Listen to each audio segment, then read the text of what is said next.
The last standard that we're going to discuss is the TCP/IP model, also known as the DoD model, which is the Department of Defense model. This is really the original model way before the OSI model came along.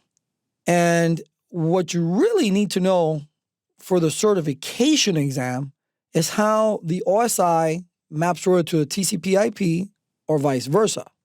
And as you can see here in this diagram, that the upper three layers of the OSI model map over to the application layer of the TCP/IP model.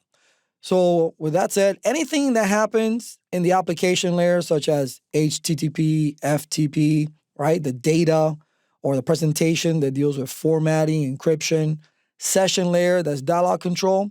In the OSI model, it happens in those three layers, more granular. In the TCP/IP model, it happens all on the application layer.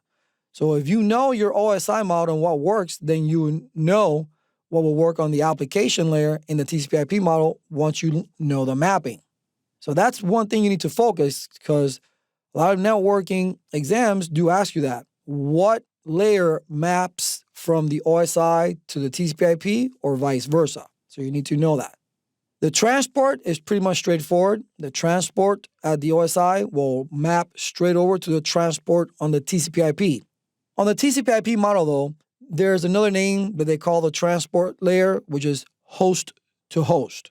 It goes by many names, but these are the two most common and used names.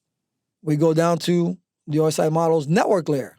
It maps directly over to the internet layer of the TCP/IP. And if you were to make a comparison, because what does the network layer in the OSI model deal with?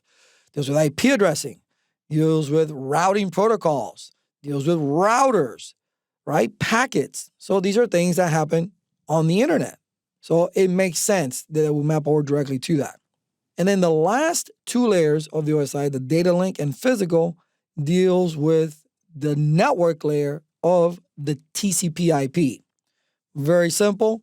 Anything that deals with the physical topology, whether it be cabling, MAC addressing, switches, hubs, repeaters, wide area networks, things of that nature, that works in the OSI on two layers. In the TCP/IP model, it works on the network layer. So the TCP/IP model, to break it down, is just four simple layers: application, transport or host-to-host, internet, and then network.